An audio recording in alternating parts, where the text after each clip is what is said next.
आज ही ओला dock app download करें। ओला dock, doctor का अपॉइंटमेंट आसानी से। सेक्सुअल फैंटेसीज का फुलफिल होना क्यों जरूरी है? सेक्सुअल फैंटेसीज होती क्या हैं? इस वीडियो में बात करते हैं इसी टॉपिक पे। अस्सलाम वालेकुम, दिस इज मी फतिहा अशरफ। मैं कंसल्टेंट साइकोलॉजिस्ट हूँ। आज इस टॉपिक पे बात कर रहे हैं वो बेसिकली है sexual fantasies. Sexual fantasies basically होती क्या है और इनका फुलफिल होना क्यों जरूरी है? सेक्सुअल फैंटेसीज की बात करें तो ये हर पर्सन की वेरी करती हैं। मेल हो फीमेल हो, हर पर्सन की सेक्सुअल फैंटेसीज डिफरेंट होती हैं। सेक्सुअल फैंटेसीज जो हैं वो बचपन से या अर्ली एजेस में ज़्यादा डेवलप होती हैं।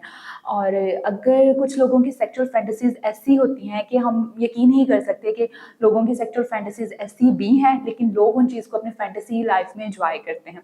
सेक्सुअल फैंटेसीज का फुलफिल होना भी ज़रूरी है। अगर कपल की बात करूँ तो कपल्स के रिलेटेड हर कपल की डिफरेंट जो है वो पार्टनर की डिफरेंट सेक्सुअल फैंटेसीज होती हैं। और ये दूसरे पार्टनर पे डिपेंड करता है कि वो अपने पार्टनर की सेक्सुअल फैंटेसीज को फुलफिल करे। जब डिफरेंट कपल काउंसलिंग के लिए आते हैं तो वो कहते हैं कि मेरे पार्टनर की सेक्सुअल फैंटेसीज जो है वो शादी से पहले ऐसी नहीं थी, शायद शादी के कुछ टाइम के बाद बढ़ गई हैं। ये बात ऐसा नहीं है। सेक्सुअल फैंटेसीज जो है वो हमेशा अर्ली एजेस से ही डेवलप होती है, लेकिन उनको फुलफिल करने का मौका जो है वो शादी के बाद ही मिलता है। इसीलिए नेक्स्ट पर्सन जो है जब उसकी शादी हो जाती है तो वो अपने पार्टनर के साथ इंगेज हो जाता है और उस चीज़ को फुलफिल करता है। लेकिन बाज़ औक़ात सेकंड पार्टनर जो है वो उस चीज़ को अच्छा नहीं समझता और इसमें बहुत सी मिसकंसेप्शंस हो जाती हैं कि वो उस चीज़ को फुलफिल ना करे। अगर कभी ऐसी सिचुएशन आ जाए तो आप कम्युनिकेशंस के ज़रिए या कोई भी मिथ्स के ज़रिए उस चीज़ को ओवरकम कर सकते हैं। सेक्स के रिलेटेड हमारी सोसाइटी में कभी भी बात नहीं की जाती, स्पेशली फीमेल में। फीमेल को कभी भी गाइड नहीं किया जाता, ना बात की जाती है, तो उनकी सेक्सुअल फैंटेसीज जो है वो बाज़ औक़ात दब जाती हैं।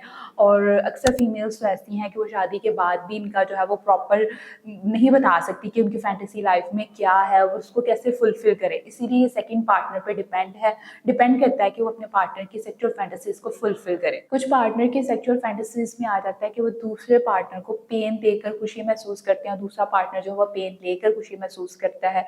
कुछ ओरल सेक्स के जरिए जो है वो उनकी फैंटेसीज पूरी होती हैं। इसलिए जितनी भी फैंटेसीज हैं इनका फुलफिल होना भी ज़रूरी है, क्योंकि जैसे कि खाना पीना हमारी बेसिक नीड्स है, इसी तरह सेक्स भी हमारी बेसिक नीड्स है। आप जितना अच्छा परफॉर्म करोगे, जितना बेहतर सेक्स करोगे, उतना आपकी मेंटल हेल्थ ग्रो करती है। सेक्स जो है वो बेसिकली आपके माइंड की गेम है। आप कितना अपने पार्टनर के साथ इमोशनली अटैचमेंट है, आपका माइंड कितना रिलैक्स है। अगर आप एक रिलैक्स सिचुएशंस में नहीं है, आप सेक्स तो कर लोगे लेकिन आपको वो प्लेयर, आपको वो फीलिंग्स कभी नहीं मिलेगी। इसीलिए हमेशा जब भी आप सेक्स करते हैं तो फोर प्ले ज़्यादा से ज़्यादा किया करें, अपने फैंटेसीज को जो है वो फुलफिल किया करें। अगर आपका इस वीडियो के रिलेटेड कोई भी क्वेश्चन हो तो आप मुझसे अपॉइंटमेंट बुक कर सकते हैं। आप ओला डॉक के थ्रू भी मुझसे अपॉइंटमेंट ले सकते हैं। उम्मीद करती हूँ ये वीडियो आपके लिए इन्फॉर्मेटिव होगी। Thank you so much. Pakistan के टॉप डॉक्टर्स के साथ अपॉइंटमेंट बुक करें, वो भी पेशेंट फीडबैक देखते हुए। आज ही ओला डॉक ऐप डाउनलोड करें। ओला डॉक, डॉक्टर का अपॉइंटमेंट आसानी से।